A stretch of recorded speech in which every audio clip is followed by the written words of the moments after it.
This is your ultimate stop for everything sports. The Golden State Media Concepts Sports Podcast. Should I say more? From the NFL, MLB, the NBA to MMA, it's all in here. The Golden State Media Concepts Sports Podcast. Listen now.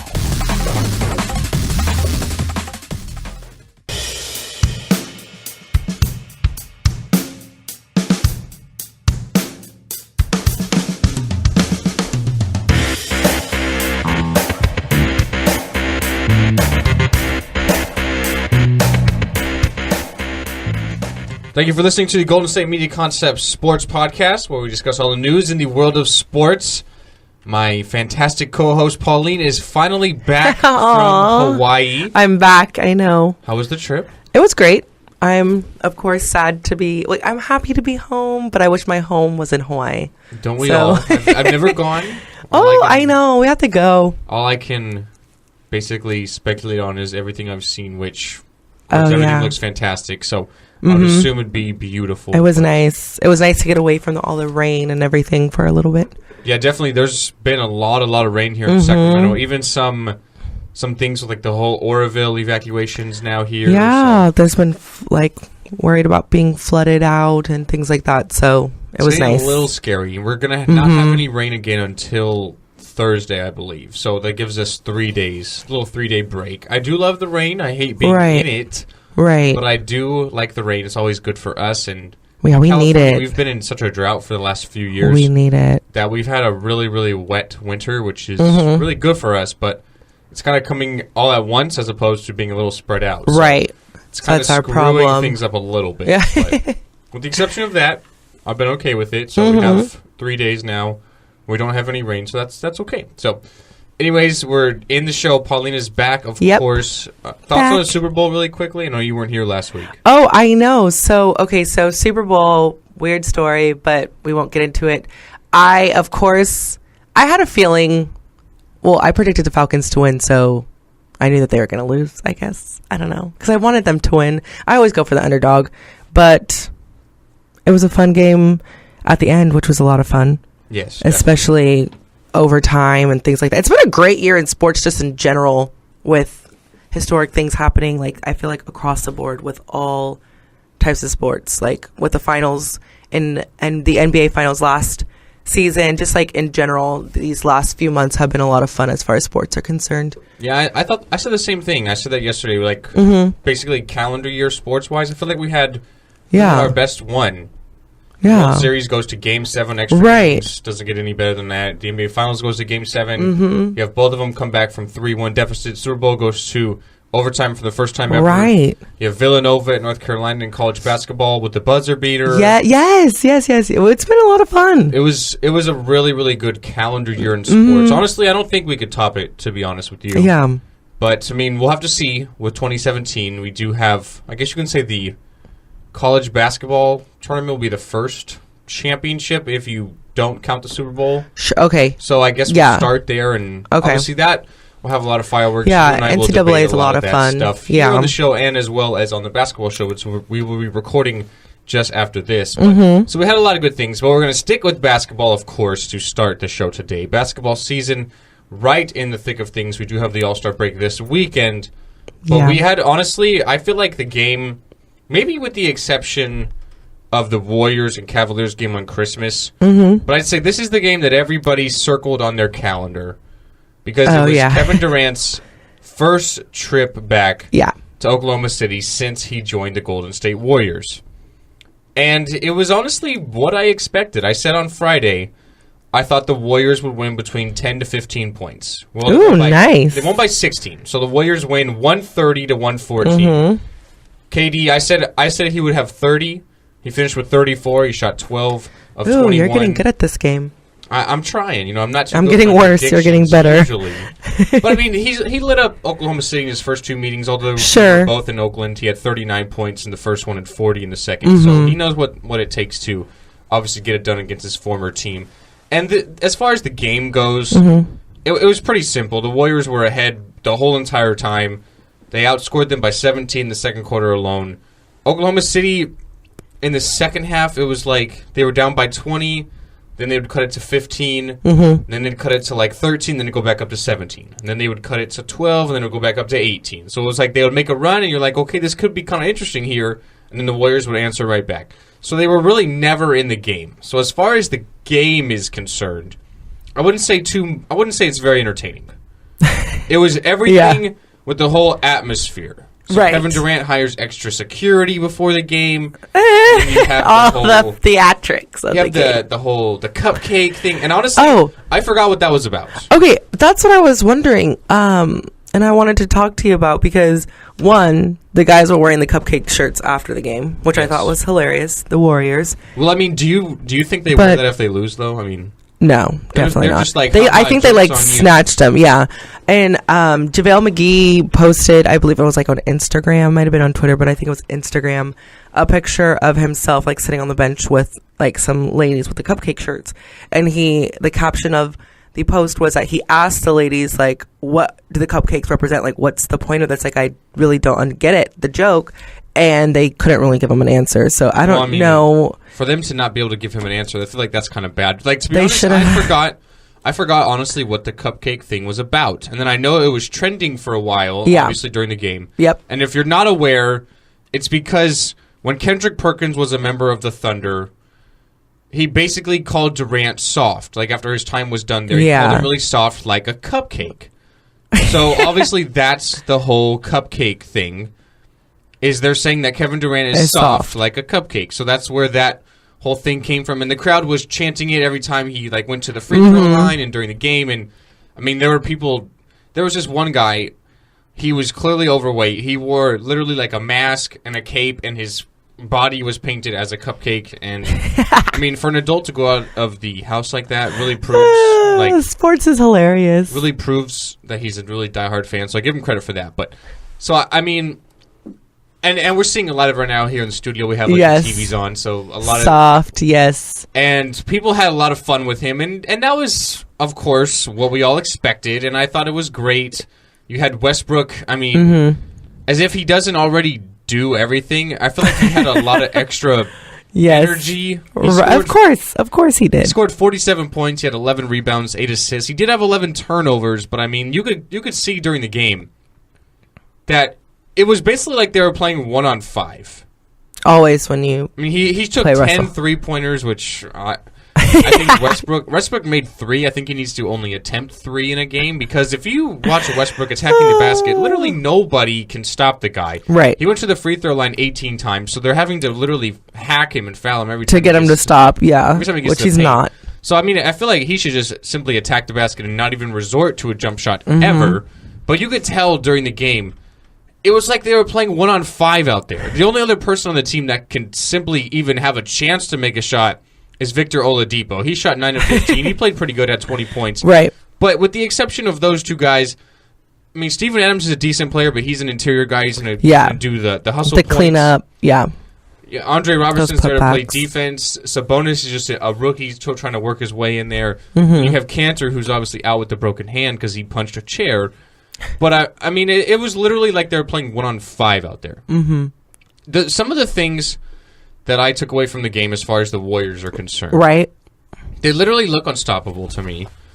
And I'm kind of surprised that they didn't really see this coming. It seemed like the players saw a lot of this coming. They had a lot of fun with it after the game because they won. Sure. But then you have the whole restaurant debacle where Durant and his team are at the restaurant, and Westbrook and his team are at the restaurant. They literally just separate the whole entire restaurant, and they're not talking to each other.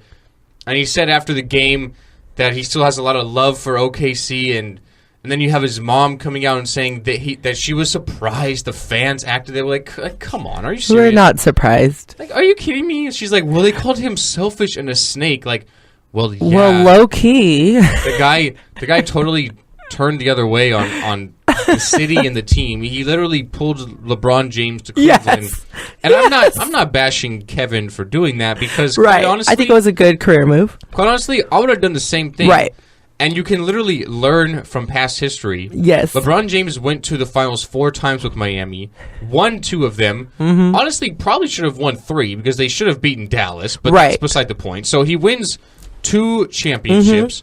He goes to the finals 4 years in a row. That's literally proof right there that, hey, I mean, it literally worked out for someone else. I could do the same thing with why not? Probably an even better team. Why not? Why not?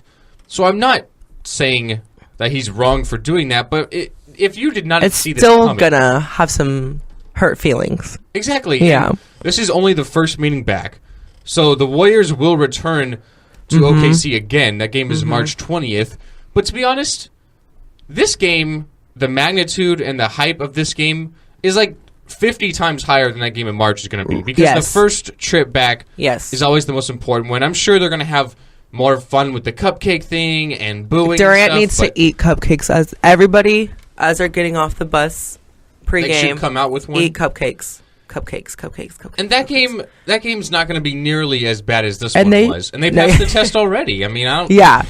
It's totally fine. Exactly. It's not as hyped up anymore. This is going to be, their 4th time at that point, 2nd time. Yeah, the Warriors at OKC. are 3-0 against the Thunder this year, and the closest game was this one at 16. So they're definitely not afraid. I mean, they look unstoppable right now. They're playing fantastic, and Durant, yet again, another really, really good game. For him. And I was really rooting for the Thunder. I really wanted it to be a game. Like, you saw in the third quarter, Westbrook kind of having, like, I'm coming. And at that point, I was like, dude, you're down by 18. Like, I mean, you might be coming, but the rest of the team... You got to bring your squad with you. The rest of the team is just kind of, like, going through the motions because they're just not talented enough compared to compete with the Warriors. So I was really rooting for the Thunder in this game. I really wanted them to make a game out of it, but they did fall short, 130-114. We'll take our first break of the show. After the break, we're going to stick in the news of basketball. We have more controversy with the New York Knicks. Knicks. Knicks City. We have more controversy with the Knicks, and we had a trade in the NBA between the Nuggets and the Blazers, which actually... So not just an unnoticed trade, some names you probably heard of before. So we'll talk about that right after the break here at the Golden State Media Concepts Sports Podcast. Tired of searching the vast jungle of podcasts? Now listen close and hear this out. There's a podcast network that covers just about everything that you've been searching. Hey! The Golden State Media Concepts Podcast Network is here. Nothing less than a podcast bliss with endless hours of podcast coverage. From news, sports, music, fashion, cooking, entertainment, fantasy, football, and so much more. So stop lurking around and go straight out to the Golden State Media Concepts Podcast Network. Guaranteed to fill that podcast itch. Whatever it may be. Visit us at www.gsmcpodcast.com. Follow us on Facebook and Twitter, and download us on iTunes, SoundCloud, and Google Play.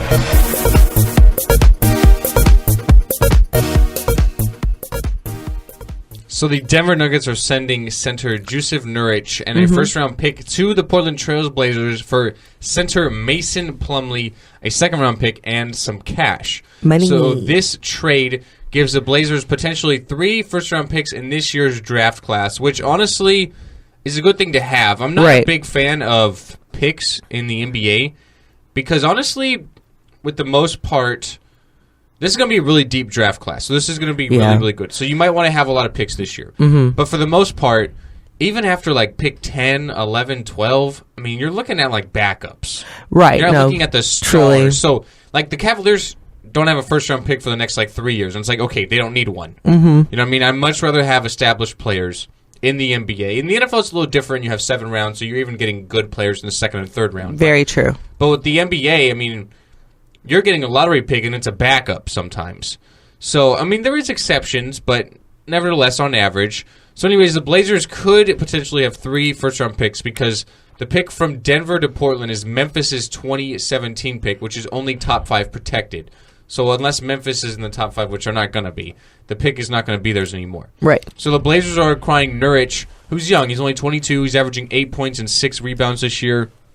Started some games, so he provides some good young depth. Yeah, I agree. And then you look at the Nuggets, who are getting Plumlee from the Blazers. I've never been a big fan of the Plumlees coming out of Duke. I never thought they were all that great of players.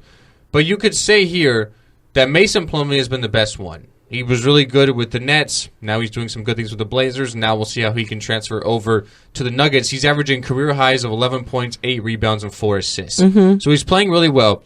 The one thing to have to look at is this year, after the season, he's going to be a restricted free agent. Right. So basically, any team can offer him a contract, but in this instance, the Nuggets would have a chance to match whatever offer any team gives him. So someone could offer him a monster deal. He's playing well, and given the NBA free agency fiasco we had this summer, I mean, Mozgov got how many more millions than he should have. I almost got some money that time too. I mean, Plumlee with these numbers would get, in my eyes, the way it probably was deserving of at least the same contract, if not better. So the question is, do the Nuggets want to match that because they'll have the chance, but they would probably have to give up a lot of money for a young, solid big man like Plumlee. But nevertheless, it is a trade. The trade deadline's coming up in the NBA in a couple of weeks. There's still a lot of names on there. Reports are that Danilo Gallinari could be next to ship out of Denver. Whether that's true or not, we'll have to wait and see. And then that takes us, really, to the only trade I think a lot of us want to see. And that's Carmelo Anthony in New York. Honestly, the only team that makes sense to me is the Clippers. I feel like they could definitely use his services if they are able to acquire him. You'd have Blake Griffin, you'd have Chris Paul, though Chris Paul's on the bench right now because he's injured. Chris has been... If they can get back, they can get Carmelo Anthony. You have a big three there, a good bench. Jamal Crawford off the bench is pretty good. JJ Redick, a nice shooter on the perimeter as well. They could maybe make a run at things, possibly top... Because right now, honestly, it's the Spurs, it's the Rockets, and then you have miles and miles ahead of everyone else, the Warriors. But everyone else is really low. So possibly if they could acquire Carmelo Anthony, the Clippers could maybe make some noise. But that's left to be seen. But anyways, we'll stick with the Knicks. Yesterday, they played really well. They got a 94-90 victory over the San Antonio Spurs. Kawhi Leonard had 36 points in the loss. But the whole question and the whole, I guess you could say, storyline here, it is the New York Knicks themselves. So last week I said, I don't think there's any bigger mess of an organization in all of sports than the New York Knicks. And we have some bad ones right now. I mean, the Chicago Bears are really bad in the NFL. The Niners are really bad. The Jets are a train wreck. Yes. In the NBA, the Bulls are absolutely terrible. But I don't think there's any bigger mess in the whole entire sporting world than the New York Knicks. And it just gets bigger and bigger. Each week, it's like, I know that we keep talking, discussing them and talking about things, but it's like every week, almost every other day, they're giving us something else, and it's just getting worse and worse. It's snowballing. And literally, it's almost like we have a campfire, bonfire. Yes. And someone is just running around with lighter fluid and just dousing the whole bottle on that fire. And the fire is the New York Knicks. Yes. So we know the whole fiasco with Phil Jackson and his tweets, and now and then the next night, I'm telling you, people gotta... I don't care who you are. I don't care how long you've been in your professional career as an athlete. They don't need social media. I'm telling you. They don't need social media. Or they need somebody to monitor it. Like, it needs to go through someone first, because athletes say, do, tweet, post, comment, like, DM ridiculous things. I mean, in this regard, even coach, the president of the team. Yeah, well, not coach, excuse me, but yeah. Which makes it even worse. Yeah, that's what I'm saying. No matter how long of a career they've had, how much we love them, doesn't matter. So we have the whole Charles Oakley fiasco where he's literally in the arena for under 5 minutes. Yes. And already gets kicked out, arrested, shoves security guards everywhere. All that. And then you have James Dolan coming out saying that he was not allowed in the stadium ever, and it reports that he might have been drunk, and he has anger issues, and whatever else you want to say, no matter whose side you want. It seems like the whole entire world is on the side of Charles Oakley. Yes. And now you have yet another scandal. I don't know what you want to call it, scandal. Yet another incident. Mm-hmm. So James Dolan, he invites some former Knicks to the game yesterday. One of them, of course, not being Charles Oakley, because he literally banned him forever from entering MSG, the Madison Square Garden. But he invites back, of all people, the outspoken Latrell Sprewell, who he, of course, has had some fiery incidents with himself. So after Sprewell led the Knicks to the finals in 1999, he was, of course, traded to the Minnesota Timberwolves. And then you had the whole, well, I need more money to feed my family, when he was making $8 million a year at that point, which now is a bargain. But at the time was pretty good money. Yeah, $8 million. Yeah, that's... So, of course, after the Knicks traded Latrell Sprewell to Minnesota, his first game back at the Garden, he was, of course, yelling at James Dolan. Sure. Which, I mean, they've had an icy relationship, to say the least. And now he invites him back. Like, everything is hunky-dory, and like we're going to sing Kumbaya together, and everything's great.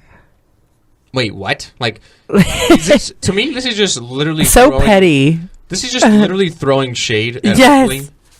It's so petty. I mean, that's literally what it is. Right.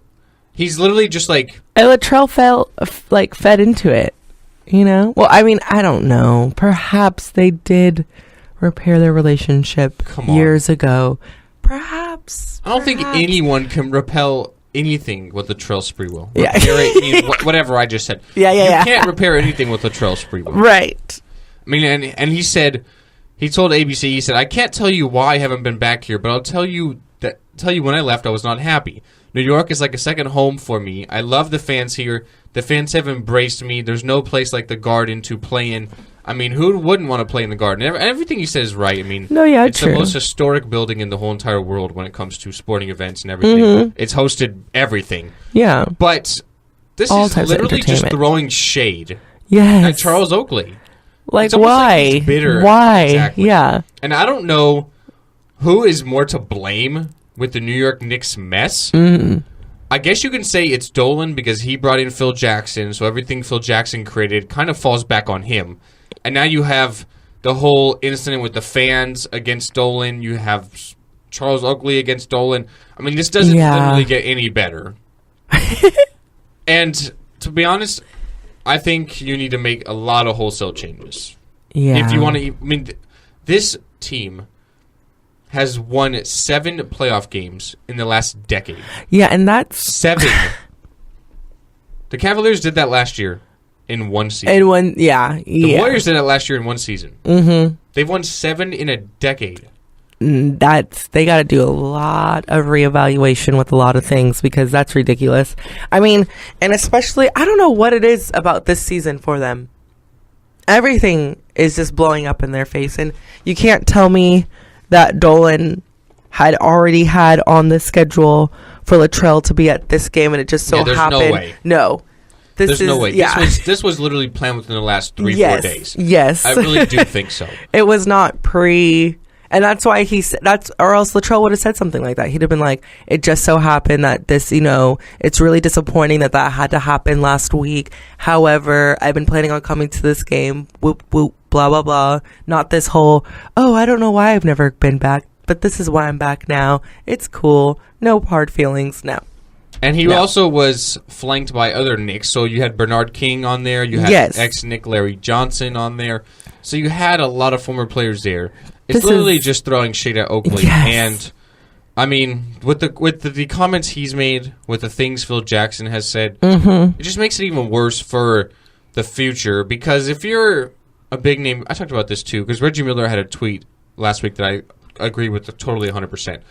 He basically said that you have an owner who disrespects the legends of your team, and you have a president who criticizes the stars. How do you honestly expect to attract a big-name free agent? And he's True. And he's 100% right. True. So you're not going to bring anyone in now.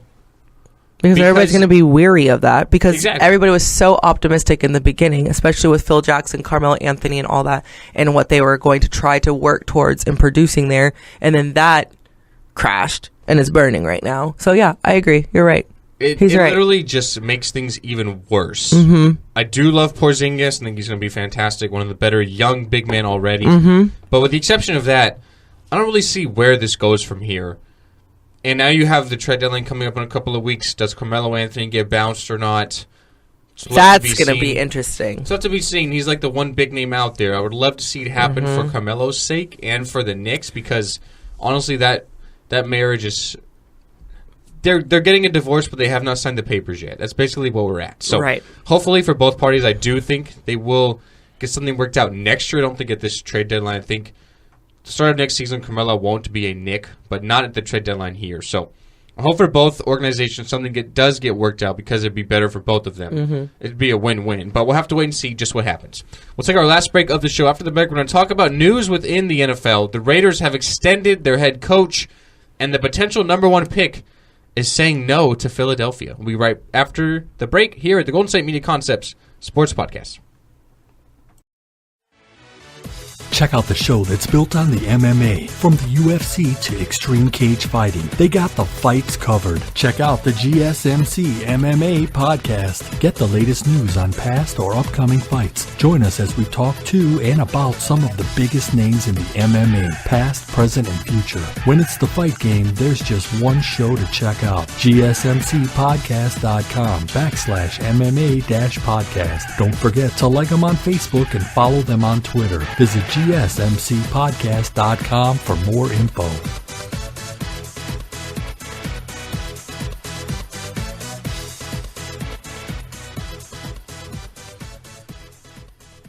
So the Oakland Raiders have given Jack Del Rio a brand new contract with the team. We're not sure exactly of the details, years, money, or anything. Right. But reports are that Mike Davis, he said in a press release that they tore up his initial 4-year deal, which was a couple of years ago. So they literally are starting from scratch. It's a new 4-year contract, but we don't know much other than that. So he's actually the first coach since 2002 when John Gruden left to go to Tampa Bay, which he then won a Super Bowl with against the Raiders. So throwing some total shade at them. But he's the first coach since then during his tenure to have a winning record. Yes. He's 19-13 as a coach. Some of the past: Dennis Allen, 8-28. Hugh Jackson, who coaches the Browns now, is 8-8. Tom Cable, 17-25. Lane Kiffin, 5-15. Art Shell, 2-14. Norv Turner, 9-23. And Bill Callahan, who was in that Super Bowl as the coach there, was 15-17. So he's doing a great job with the Raiders. But to me, I think it's more about the general management with Reggie McKenzie and the players. You have literally stars on both sides of the ball to build around. Yes. They're looking good this year. Yeah, Derek Carr was third in the MVP voting. Then you have the Defensive Player of the Year in Khalil Mack. So those were their first and second round picks 3 years ago. So, I mean, you have a great organization there. You did a lot of good job drafting, so that kind of falls on McKenzie. Right. You drafted Amari Cooper. You brought in Michael Crabtree to be a really, really good number 2. So I think a lot of this has to fall back on the general management, but obviously you have to have someone leading the team on the field, and that's Del Rio. So I'll give him some credit there. I'm not going to say it's all about the general management and the players, but I think a lot of it is. But you have to give sort of contract extensions to those who deserve it, and I do think Del Rio is that guy. So I am a lot happier there. Yeah, me too. I am happy for Del Rio. As far as where the team goes about the whole Vegas move, that's kind of up in the air now. Now, yeah, especially with the pullout. I don't really know what's going to happen there, but we'll have to wait and see. So, they anyways, just want a field. Well, it's not going to happen in Oakland. They're not building a new No, stadium. yeah, that's what I'm saying. Like, that's want a field. Like it's called the Oakland Alameda Coliseum because I think it was built during the Roman Coliseum days. Like it is that old. And no, I bad. know. So the new stadium is not coming in Oakland. So whether they go to San Diego, I mean, San Diego just lost the Chargers, so they would be welcoming to a new team. And then you have the whole Vegas thing, which I still think is probably going to be the case, although a lot of the investors have backed out. They have to work out a lot of new things, do the Raiders. But I do think that's going to be the case because it just makes total sense. And Vegas definitely has the money. It's got the most money in the whole United States. True. So I think it'll definitely work out eventually. But we'll have to wait and see. So before we leave here, before the show ends, Myles Garrett, the pass rusher from Texas A&M, he's projected by pretty much everyone to be the number 1 overall pick. And unless he has some sort of injury at the combine or his pro day or literally stinks the field up or just says something literally so stupid that he totally bounces himself out of the number 1 pick, he's going to be the number 1 pick. He had a fantastic year in college, had over 30 sacks in 3 years. I mean, he had 8.5 sacks last year, 32.5 over his career, and 48.5 tackles for loss. So he's literally going to be the number 1 pick. Good pass rusher coming out of Texas A&M. The NFL draft this year is in Philadelphia. It seems like the NFL is doing it a little differently as opposed to they used to. They used to have it at Radio City Music Hall in New York all the time. That's but now what I was thinking. they've been bouncing it back and forth. They have New York for so long. They had Chicago for a while. Now they're doing Philadelphia, which I do like. There's no reason they can't have it all these different places. So they're keeping it in the big market. So I do give them credit for there. I do like that. But Myles Garrett is one who is already saying he's not going to be going to the NFL draft in Philadelphia. He said, I'm staying at home. I want to experience this with my family and friends at home. Right. If you were going to be the number one pick, I know. what would you do? Know. See, I feel half and half about it because I get that sentiment, that whole not everybody can attend it, or even if they can get to Philadelphia, they're not going to be in the atmosphere with you. So I get that too, the whole wanting to be surrounded by family. But then at the same time, it's literally once in a lifetime experience that many people, especially young male athletes, strive for that moment, and that just sit in that, and to sit and be surrounded by all that young greatness, which is amazing. And so, because even just myself, like as a person, I would love to have that opportunity to go. So I think it's hard, and I feel like either way, you wish you're happy with your decision, but you wonder what it would be like if you did it the other way. Because even if you do go, then I'm sure some of those guys wish that they were with more family, especially if they have a really strong support system. So I mean, I'm not mad at him.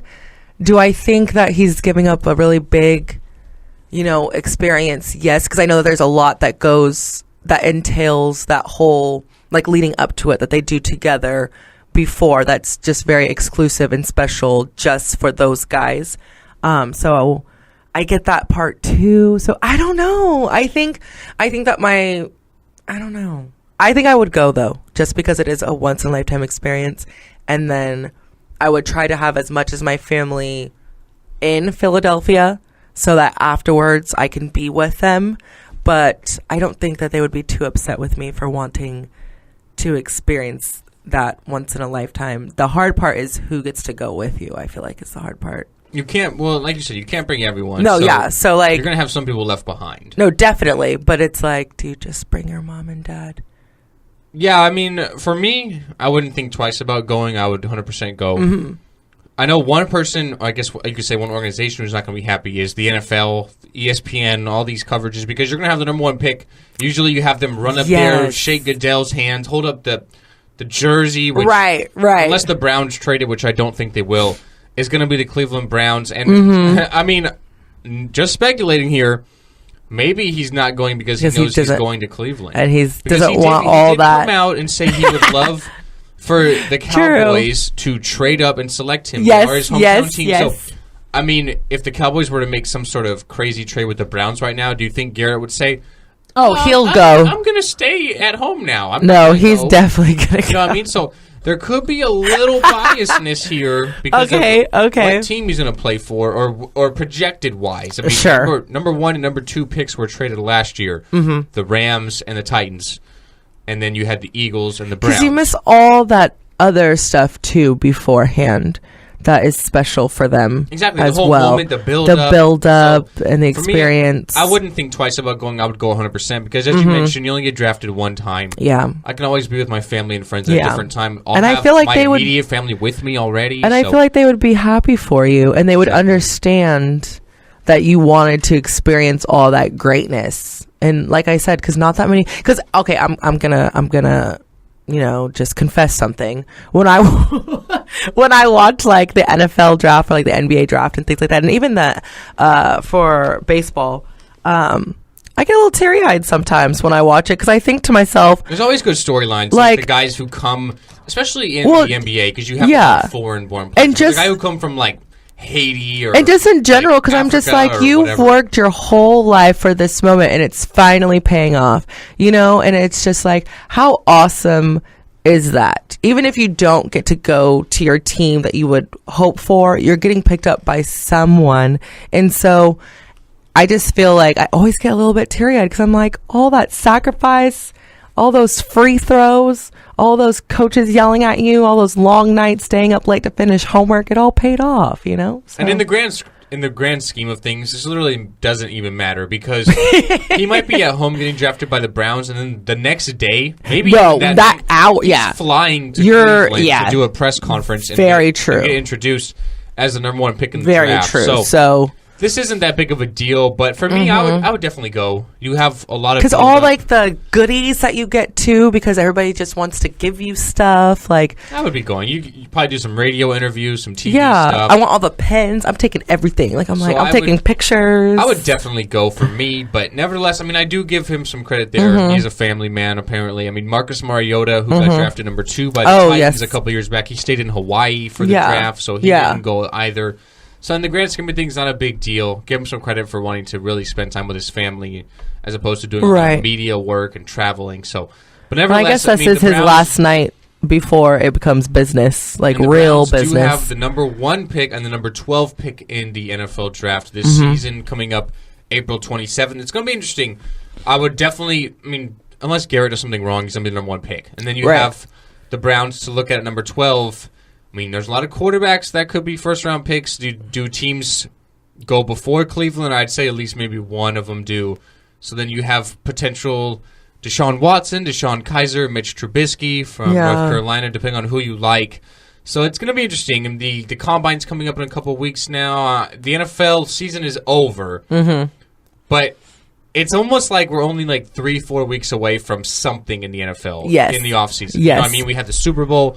Then we're like, 3 weeks away from the Combine. Then it's like, we're like 3 weeks away from the pro days. Right. And we have a month to the draft. And then we have a month to OTAs. And then a month to training camp. So it's never like you're having to wait forever for something. Something's happening. So I do like that about the NFL. And we'll have to see what happens. But Myles Garrett won't be attending the NFL draft in Philadelphia this year, opting to stay home.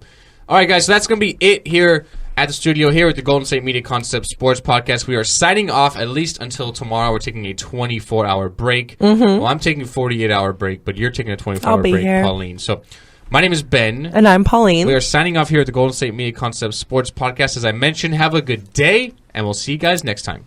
Goodbye.